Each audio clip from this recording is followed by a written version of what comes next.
je vais donner un raisonnement scientifique à tout, peut-être chacun de nous a dû peut-être étudier ça. Mendeleïev,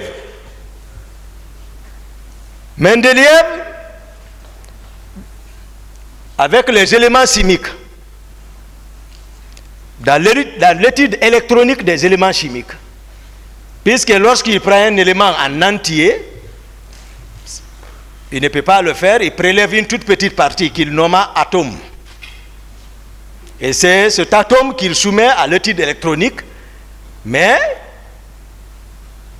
il a constaté que l'atome est formé d'un noyau central. Autour de ce noyau, des couches électroniques sur lesquelles gravitent les électrons. Et que la saturation de ces couches électroniques est obtenue à partir de la formule 2n carré, n étant le nombre de couches.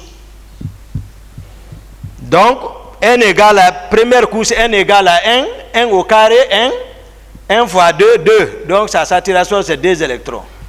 Mais Mendeleïev nous a fait savoir que le noyau est formé de protons et de neutrons, donc de charges positives. Les élèves de 10e, 12e m'écoutent, ils savent que c'est ça. Le noyau est chargé positivement. Honorable, le jour où vous m'avez attaqué pour dire qu'est-ce que vous appelez noyau, mais j'ai dit que c'était par rapport au pouvoir lors de votre passage. C'est ce que je voulais ce jour faire savoir, mais voilà. Donc, à l'échelle d'organisation sociale à notre niveau, vous comprendrez que le CNDD était formé du président de la République et deux vice-présidents. Cercle restreint, plus proche du noyau. À quoi chercher à dire au président Dadis que ta charge était négative? Par contre, tout le monde sait que les électrons qui tournent autour du noyau ont une charge négative. Les électrons sont chargés négativement, mais le noyau est positif. Donc le président a une charge connaissance totale et positive. J'ai dit à l'entame que l'avocat de la partie civile qui a comparé ici à un amphithéâtre, j'ai dit vraiment pour les deux d'intelligence le savent.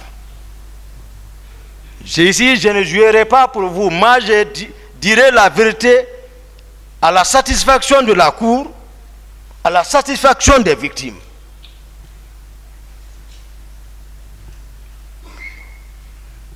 Donc, c'est comme ça, j'ai constaté les hommes de Kaléa à la présidence.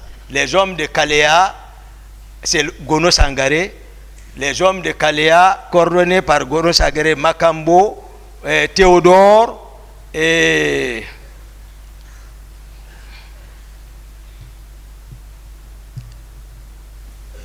Bienvenue Lama.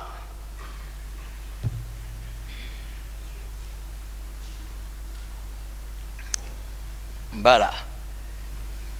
Ils sont coordonnés par ceci.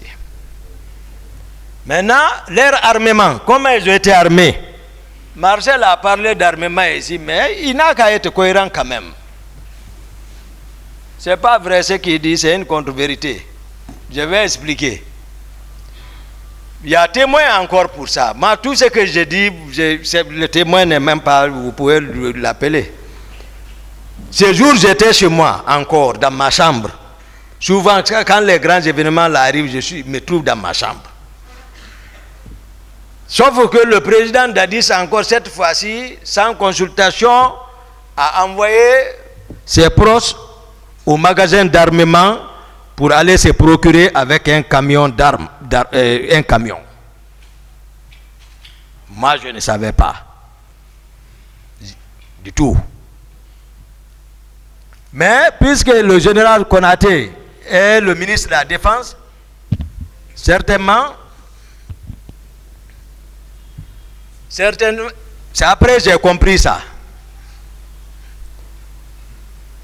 Le général Konaté envoie son aide de camp, le colonel Jo, tout récemment, qui était le commandant du camp de Kamayen là-bas, au temps d'Alpha là, colonel Jo, c'est lui qui commandait là-bas.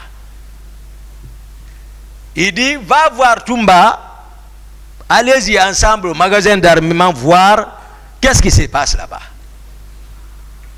Ce que j'ai dit, si c'est pas, même si c'est virgule, si le colonel Jo vient ici, ne me croyez pas du tout ce que je raconte là. Colonel Jo est venu me trouver dans la chambre. Il dit, mon commandant, de la part du général, il dit qu'on n'a qu'à aller au magasin d'armement voir ce qui se passe. J'ai dit, ah, moi je suis fatigué, il faut chercher la garnison, allez-y.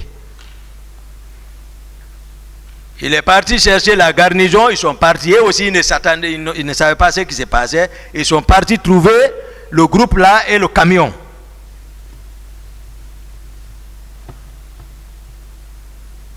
Ils se sont disputés là-bas, je n'étais pas là-bas. Sauf que ils sont revenus cette fois-ci chez moi avec le camion et eux-mêmes, ils sont venus. Ils sont montés vers chez moi. Il criait. Je sors, je dis qu'est-ce qu'il ne va pas. Il dit non, le président nous envoie pour prendre les armes, les deux là, vont nous déranger là-bas. Après, je m'approche de la fenêtre, je regarde, je vois le camion avec les armes. Je regarde colonel Jo. J'ai dit, tu as compris, c'est le président qui les a envoyés, donc va voir le général, dis-lui comme ça. Voici comment ça s'est passé. Colonel Jo est là, appelez-le. Il est là-bas.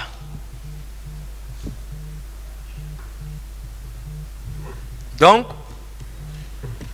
par rapport aux individualités, comme je le disais, Marcel, je l'ai aimé, je l'ai approché, parce que moi, je suis sincèrement, je ne connais pas, ça veut dire autre considération. Mais sauf qu'il n'avait pas de fonction. Marcel ne peut pas, mais vous l'avez demandé ici. Il dit effectivement, il l'a attaqué parce qu'il fuit toujours. Il dit que, ouais, après, il peut donner lui aussi le commandement à la présidence. Makambo peut donner le commandement. Il dit qu'il y a d'autres aussi, etc. Mais par contre, il n'était pas comme garde du corps là-bas, il ne relevait pas du salon.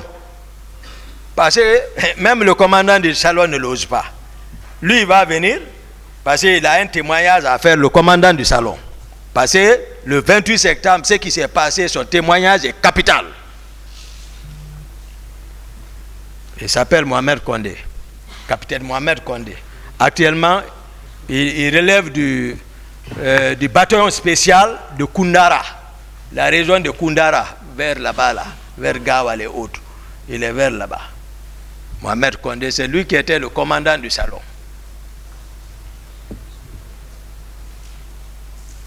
Donc, mais Marcel avait un pouvoir. Alors, je vais maintenant venir sur le sujet principal. Parce que c'est ce qui intéresse le plus, surtout la partie civile. Mais je sais, les détails aussi vous concernent. Monsieur Gakité, voilà, arrivé à cette phase, il y a déjà une convention. D'accord, excellent. Entre le tribunal et toutes les autres parties. Merci. Donc on va devoir arrêter pour aujourd'hui. D'accord. Merci beaucoup. Pour reprendre le lundi prochain. D'accord. S'il vous plaît, l'audience n'est pas levée d'abord. Attendez. S'il vous plaît. Alors, l'audience est renvoyée pour le 24 octobre 2022. L'audience est levée. Merci.